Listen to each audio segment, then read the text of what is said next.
Texas, Arizona State, the first game of 2025. Mm-hmm. That's Yep. You're correct Happy about New that. Year, everyone, by the way.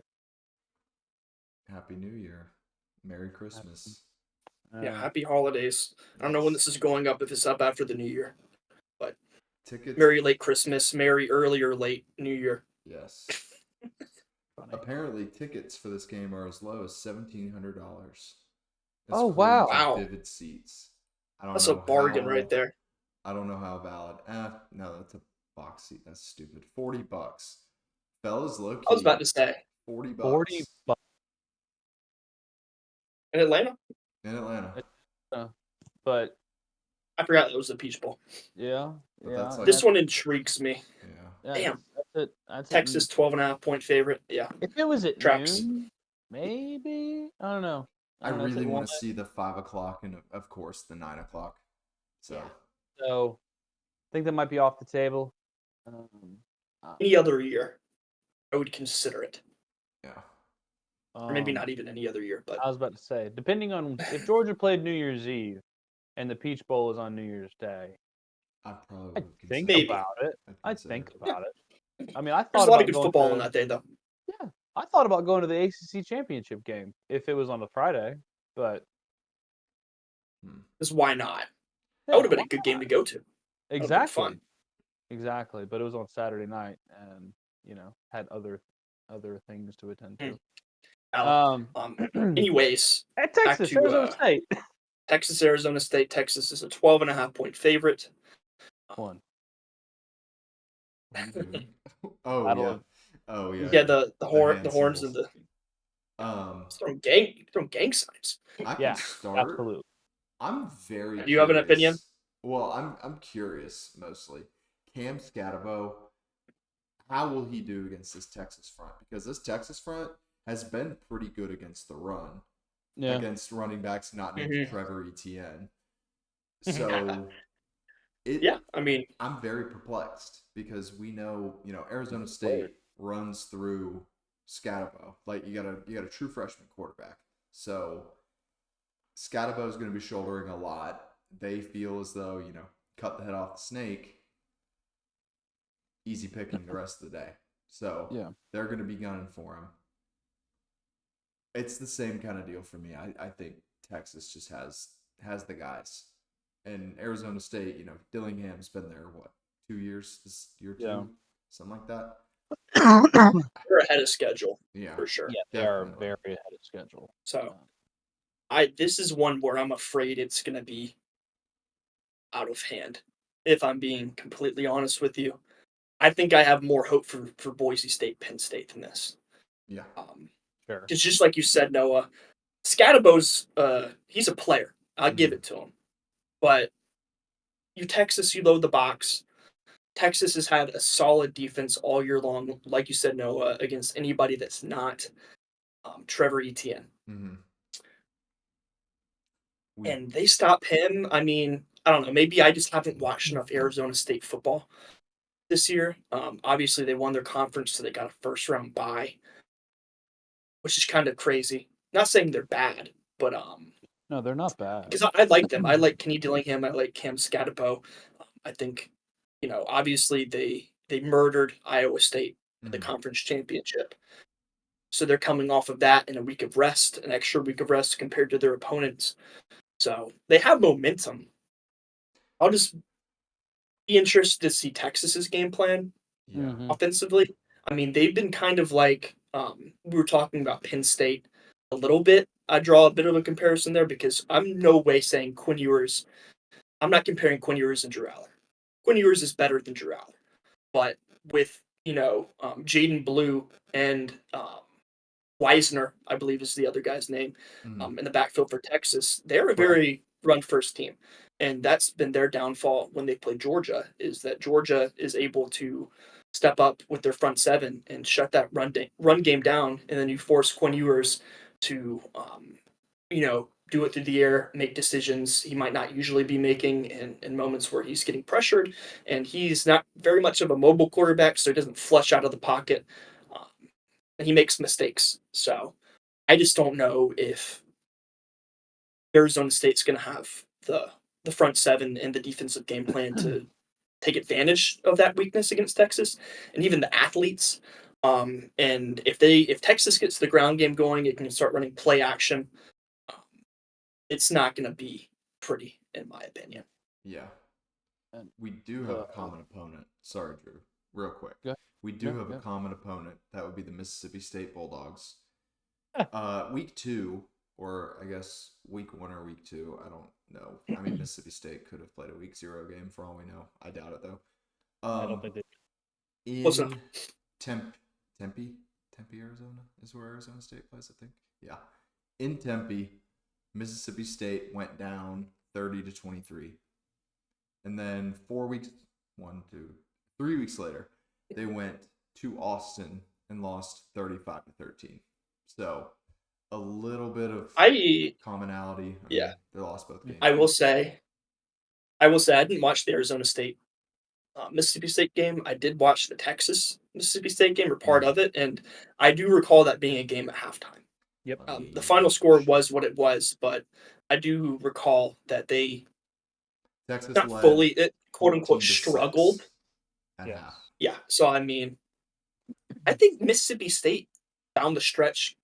I'm not just saying this as a Georgia fan because they kind of came back in the end against Georgia. I'm not only saying it because of that, but I think they were kind of underrated down the stretch. Mm-hmm. Dan Buren had a pretty good season. He transferred. He's gone. So yeah, and ASU was up 27-3 at half. Okay. And then let them back into the game. So, just for reference, that's what just we're looking at. a point of reference. Yeah, I mean, I don't know, man. It's really hard for me to pick against Texas here. Yeah. I mean, to be fair, that's excuse me. Outside of their 2 losses to Georgia, really, other than like down the stretch, other than that thrashing of Florida in Austin, I mean, at least since Red River, I don't know. Like other than Florida, Red River, and Michigan, there are no Texas games that really stand out to me against power opponents that are just like, oh my gosh, Like a they look thrashing. amazing. Yeah. Yeah, and I mean, I understand. I just listed 3 pretty quality teams. Florida turned into a bowl eligible team seemingly overnight. Oh yeah, I will say asterisk next to Florida because Lagway was hurt and their entire defensive backfield was hurt. That's so true. That's true. that wasn't a. I don't think that was Lagway in that game. I think he was still hurt. It was the Yale kid, right? Warner. Yeah, I think it was still him. I think that was like a week or 2 before Lagway came back because Florida actually ended up being pretty decent. But That's true. Texas, yeah, I mean, Michigan. I don't know. I mean, they took down Ohio State, but other than that, really just a really, really, really down year. And then Oklahoma, I mean, took down Alabama, but other than that, have really struggled offensively. So nothing really. They don't really have a quality win. And I think that they have the ability to put one on tape here. Not that it really matters, but I don't know. All that being said, I'm taking a look at Arizona State because I was trying to figure out if it's all Cam Scatabo or not. And I remember one piece of information that makes it feel a lot more like just Cam Scatabo. Arizona State's leading receiver, whose name escapes me, I just had it. Gordon Tyson. Jordan Tyson. Yes, Jordan Tyson was injured in their final game of the regular season and was out for the season. Did not play in the conference championship game, which is why I took Iowa State to win that game because I thought that Iowa State would just load the box and be able to contain Scatabo, which obviously did not happen. Now, I will say this. Arizona State did have a few wide receivers step up, namely Melquan Stovall. Man had 4 receptions for 91 yards. Yeah, like he had a really good day. Now, to be fair, one of them was the Dillingham letting his nuts hang. in his own territory play with a 63-yard bomb. So, Oh yeah. yeah, I think was the most likely game script if Arizona State wins this game is that Texas is going to start slow. Dillingham is going to be like back on the ropes, in his own territory, and has to make a strong decision, whether that's like maybe a fake punt or going for it on fourth down or something. Like it seems like in these big games to really break them open or swing the momentum in Arizona State's favor, something has to happen like that to where Texas starts to feel that noose of being the favorite, being the SEC runner-up, feeling like they have to win this game, which they do. But like, you know what I mean? Like Arizona State, let's be honest. A month ago, they didn't think they were going to be here. They were like 5th place in the Big 12, and they needed a lot to happen for this to go their way. And like y'all said, they're ahead of schedule as far as it, being a program goes. So I think that if Texas starts slow and lets them hang around, they can make them pay. However, Texas jumps out to a 21-point lead midway through the second quarter. It's not over, but pretty close. Getting So there. it's getting there. But I think similarly to the Penn State game, I think, like you said, Brandon, Texas is just going to have more guys, a bigger NIL fund, bigger boosters, bigger everything. And we'll see if it pays out this time because, over the past decade, it's been disappointment after disappointment. So. Yeah. I mean, I don't like to say that too much, even if it is true, because I don't want it to seem like a cop out. Like, oh yeah, they got the better athletes, they're going to win the game. Like, I don't want that to be a cop out, but at the end of the day, a lot of these games, that's really what it boils down to. Unless you just have a very good coach and a very good game plan, and you have a couple things break your way turnovers wise, it's kind of hard to overcome that fact about the guys on the field in general. But if I'm Arizona State, I've been grinding and replaying the tape of the 2 Georgia games for the past however many weeks you've had to prepare. Yes. That's the blueprint.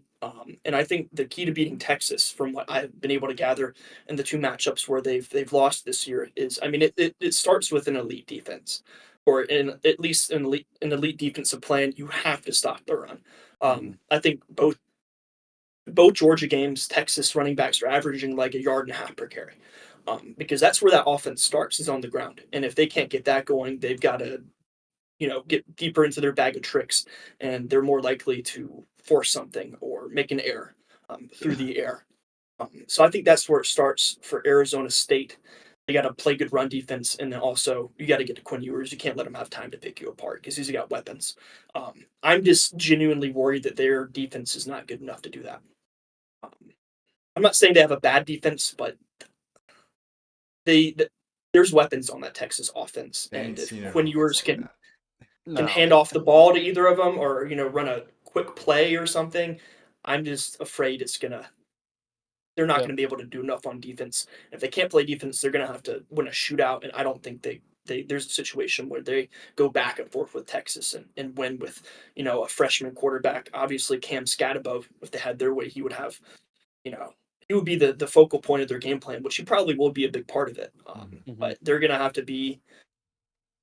to have some things go their way. I'm seeing this kind of similarly as a spot to Boise State, except I think they're in a little more trouble than Boise State. So I hope I'm wrong. I want it to be a good game, but I think the spread on this one might be a bit closer to accurate. Yeah. Yep. Yeah. Texas. Yeah. This is what I think this is probably the most sure about. I think I'm the most sure about in the quarterfinals. Yep. Let's say I think Arizona State has been fun, and they've been a good story. And if they win, that's awesome. I'd love that. Yeah. But it just seems very, very unlikely. But, what do we know? Yeah, nothing. Yeah. Because we were very big on the underdogs covering in the first round, and I'm jaded now. Underdog did not cover. I mean, I know. I feel bad because through the first 2 games, we've all been pretty chalky. Now I think that, like you said, Brandon, we're jaded, we're hurt. So it's given the current format, it's going to be kind of hard to not take the favorites to win and what we've seen so far. But we hope we're wrong. We hope these are great games. But yeah, I think so far we've gone Nittany Lions, Longhorns. Yep.